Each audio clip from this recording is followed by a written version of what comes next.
நம்முடைய வாழ்க்கையில உயர்வுக்கு, நம்முடைய வாழ்க்கையில முன்னேற்றத்திற்கு சில தடைகள், சில எதிரிகள், சத்துருக்கள், மனிதர்கள் நமக்கு எதிராக வந்து நிற்கலாம். உங்களுடைய ஏழ்மையான சூழ்நிலையை பார்த்து நீங்கள் இருக்கிறதான காரியங்களை குறித்து இவெல்லாம் எப்படி முன்னேற முடியும், நீ எல்லாம் பெரிய ஆளா என்று சொல்லி நம்மளை கலங்க வைக்கலாம்.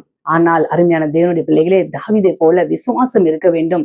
என் தேவன் எனக்காய் யாவையும் செய்வார், அவர் என்னை வெட்கப்பட்டு போக மாட்டார் என்று அவர் பேரிலே, அவர் நாமத்திலே நாம் விசுவாசம் வைத்தவர்களாய் பிசாசுக்கு வார்த்தைகளை எதிர்த்து நின்று அவனை ஜெயிக்கும் போது, செபிக்கும் போது கர்த்தர் அந்த இடத்துல விடுதலையை கொடுத்து, சத்துருவை அழித்து, உங்களுக்கு ஜெயத்தை கொடுத்து, உங்கள் தலையை அந்த இடத்திலே உயர்த்துகிறவரா இருக்கிறார். ஹல்லேலூயா. அருமையானது கேட்டுக்கொண்ட தேவனுடைய பிள்ளைகளே, உங்களை உங்க சொந்த குடும்பம் மாத்திரமல்ல, உங்கள் நண்பர்கள் எத்தனையோ பேரு உங்களுக்கு அழகு இல்லை, பணம் இல்லை, அந்தஸ்து இல்லை, படிப்பு இல்லை என்றெல்லாம் சொல்லி உங்கள் வாழ்க்கையை நினைத்து உங்களை பார்க்கும்போது உங்களுக்கு ஏளனமாய், உங்களை கேவலமாக பேசி இருக்கலாம், உங்களை தள்ளி இருக்கலாம், ஒதுக்கி இருக்கலாம். ஆனால் தள்ளப்பட்ட கல்லோ தலைக்கு மூளைக்கல்லாயிற்று என்று இயேசு கிறிஸ்துடைய வாழ்க்கையை நிறைவேறின காரியம் இந்த தாவீதோட வாழ்க்கையிலும் சிறு பையன் என்று தள்ளப்பட்டாலும் அவனே தலைக்கல்லாக மாறி அந்த சமஸ்த இஸ்ரவேலுக்கு ராஜாவாக கர்த்தர் மாற்றினார். ஆகவே அருமையான கேட்டுக்கொண்ட தேவனுடைய பிள்ளைகளே, நீங்களும் கர்த்தர் பேரில நம்பிக்கை வையுங்க.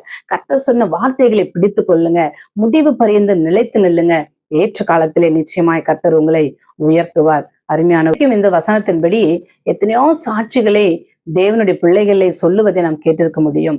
பாஸ்டர் ஆரோன் பாலா அவர்களுடைய சாட்சியை கேட்டீங்கன்னா, குப்பை பொறுக்கி கொண்டிருந்த ஒரு நபரை கர்த்தர் எடுத்து அங்கிருந்து அவரை உயர்த்தி இன்றைக்கு பல பாடல்களை கொடுத்து ஒரு போதகராய் சாட்சியுள்ள வாழ்க்கை வாழும்படி அவரை உயர்த்தி இருக்கிற சாட்சியை நீங்கள் கேட்க முடியும். அருமையான தேவனுடைய பிள்ளைகளே, ஆடுகள் மேய்த்தவனையும் கர்த்தர் அரசனாய் மாற்றினான்.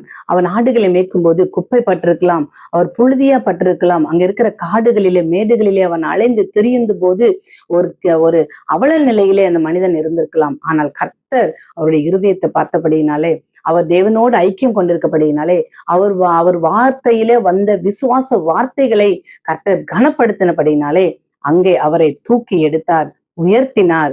அவரை வெட்கப்படுத்தவில்லை. கர்த்தர் அவரை மறந்து போவதில்லை.